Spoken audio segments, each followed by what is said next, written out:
హ్మ్. ఊహించండి ఒకసారి. ఎప్పుడో 10 ఏళ్ల క్రితం రాసిన ఒక ఎంటర్ప్రైజ్ లెగసీ బ్యాంకింగ్ అప్లికేషన్ ఉంది.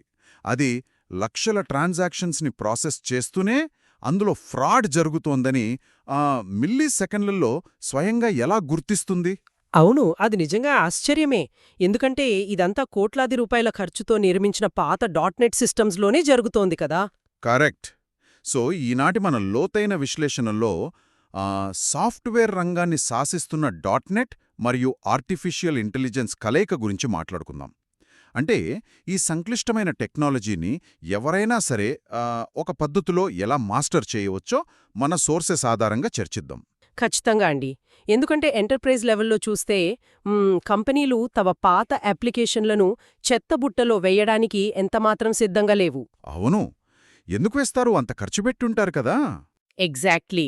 దానికి బదులు ఇప్పటికే ఉన్న తమ పటిష్టమైన డాట్ నెట్ సిస్టమ్స్కే ఈ ఏఐ బ్రెయిన్ను కనెక్ట్ చేస్తున్నాయి.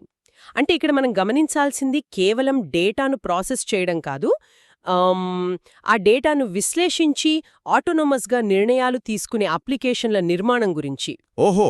అంటే ఇప్పుడు డెవలపర్స్ వాడే డాట్ నెట్ టూల్ బాక్స్ కేవలం కమాండ్స్ని ఫాలో అయ్యే స్థితి నుండి ప్యాటర్న్స్ని గుర్తించే స్థాయికి వెళ్ళిందనమాట. అవును, కరెక్ట్. కానీ ఇక్కడ నాకో చిన్న సందేహం వస్తుంది. అసలు ఈ సి# కోడ్కి సడన్గా ఏఐ మెదడు ఎలా తగిలిస్తారు? అంటే న్యూగెట్ ప్యాకేజెస్ వాడాలా? లేక నేరుగా క్లౌడ్ ఏపీఐస్ని కాల్ చేయాలా? దీని వెనుకున్న లాజిక్ ఏమిటి? హ్మ్. ఇక్కడే టెక్నాలజీ అద్భుతంగా పనిచేస్తుందండి. డెవలపర్స్కు ప్రధానంగా 2 స్పష్టమైన మార్గాలున్నాయి. ఒకటి, అజ్యూర్ ఏఐ లాంటి ప్రీ ట్రైన్డ్ కాగ్నిటివ్ సర్వీసెస్ని రెస్ట్ ఏపీఐస్ ద్వారా సి# యాప్స్కి కనెక్ట్ చేయడం. ఓకే, అంటే డైరెక్ట్గా కనెక్ట్ చేస్తారా? అవును. ఇక రెండోదేంటంటే ఆఫ్లైన్లో లేదా డేటా సెక్యూరిటీ ఎక్కువగా అవసరమైనప్పుడు ML.net వాడి కస్టమ్ మెషీన్ లెర్నింగ్ మోడల్స్ని నేరుగా లోకల్ సర్వర్లలోనే రన్ చేయడం. వావ్! అంటే సెక్యూరిటీ కూడా ఉంటుందన్నమాట. అవునండి. ఉదాహరణకు ఒక కస్టమర్ సపోర్ట్ యాప్లో వచ్చే వేలాది కంప్లైంట్స్ని చదివి సెంటిమెంట్ ఎనాలిసిస్ ద్వారా ఏది అర్జెంట్ అని డిసైడ్ చేయడం ఈ 2 పద్ధతుల ద్వారానే సాధ్యమవుతుంది. వినడానికి చాలా పవర్ఫుల్గా ఉంది. హ్మ్. కానీ ఇక్కడే అసలు సమస్య వస్తుందని నా ఉద్దేశం. ఏంటది? అదే, సాఫ్ట్‌వేర్ రంగంలోకొచ్చే కొత్తవారికి ఇదొక పెద్ద చిక్కుముడి లాంటిది కదా! ఒకవైపు సి# ఫ్రేమ్వర్క్స్, డేటాబేస్, ఇంకోవైపు ఏఐ, మెషీన్ లెర్నింగ్ మోడల్స్. అవును, నిజమే. ఇవన్నీ పక్కన పెట్టేసి నేరుగా పైథాన్ లేదా ఏఐ టూల్స్ నేర్చుకుంటే పనైపోతుంది కదా! అంటే ఈ పాత పునాదులు నేర్చుకుంటూ సమయం వృధా చేయడం ఎందుకు అనిపించదా? హ్మ్. ఇది చాలామంది బిగినర్స్ చేసే అతిపెద్ద తప్పండి. బేసిక్స్ లేకుండా నేరుగా ఏఐ అప్లికేషన్స్ బిల్డ్ చేయడం అంటే గాలిలో మేడలు కట్టడమే అవుతుంది. ఎలాగంటారు? ఎందుకంటే ఒక ఏఐ మోడల్ ఇచ్చిన రిజల్ట్ని యూజర్కి చూపించాలంటే వెనక ఒక పటిష్టమైన డేటాబేస్ ఉండాలి. అలాగే దాన్ని వెబ్కి కనెక్ట్ చేయడానికి ఒక ఏపీఐ, యూజర్ ఆథెంటికేషన్ ఇవన్నీ తప్పనిసరి. రైట్. ఇవి లేకుండా కుదరదు. అదే కదా!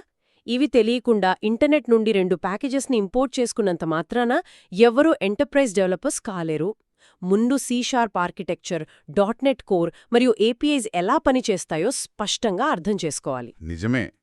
ఆ ఆర్కిటెక్చర్ అర్థం చేసుకునే క్రమంలోనే చాలామంది కన్ఫ్యూజ్ అయిపోయి మధ్యలో వదిలేస్తుంటారు.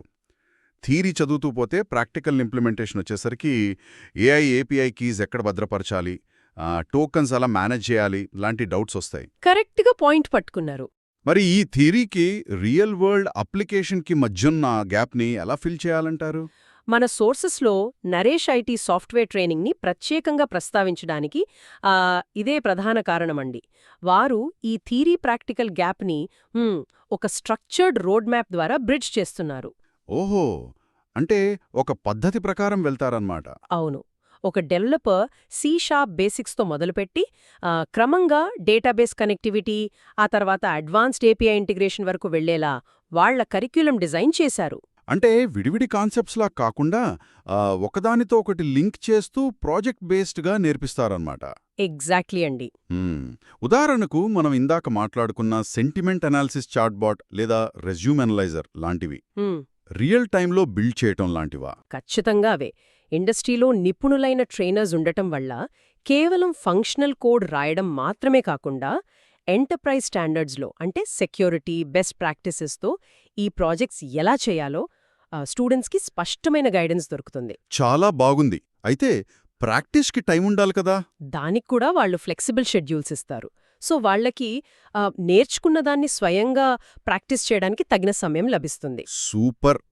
ఇదంతా చూస్తుంటే భవిష్యత్తులో సాఫ్ట్వేర్ డెవలప్మెంట్ అంటే కేవలం స్క్రీన్ ముందు కూర్చుని లాజిక్ రాయడం కాదు, ఇంటెలిజెంట్ డిసిషన్ మేకింగ్ సిస్టమ్స్ని ఆర్కిటెక్ట్ చేయడమని స్పష్టమవుతోంది. ఆ పాత .NET అప్లికేషన్స్ అన్నీ ఇప్పుడు కొత్త ఊపిరి పోసుకుంటున్నాయి. 100% నిజం.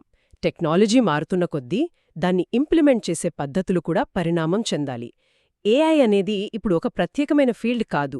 అది ప్రతి వెబ్ మరియు మొబైల్ అప్లికేషన్లో విడదీయరాని భాగం కాబోతోంది. అవును. దానికి కావలసిన స్ట్రాంగ్, స్కేలబుల్ ఎన్వైరన్మెంట్ని ఈ .NET లాంటి ఫ్రేమ్వర్క్స్ అందిస్తున్నాయి. ఒకసారి ఆలోచించండి, అప్లికేషన్స్కి మన డేటా ఇవ్వకముందే మన బిహేవియర్ని బట్టి మనకేం కావాలో వాటికి ముందే తెలిస్తే, డేటాని కేవలం స్టోర్ చేసే యాప్స్ స్థానంలో మన తరఫున ఆలోచించి నిర్ణయాలు తీసుకునే అటానమస్ ఏజెంట్స్ వస్తే భవిష్యత్తులో అసలు యూజర్ ఇంటర్ఫేస్ అనే కాన్సెప్ట్కి అర్థం ఉంటుందా? ఈ సరికొత్త ప్రశ్నతో ఈనాటి మన విశ్లేషణను ముగిద్దాం.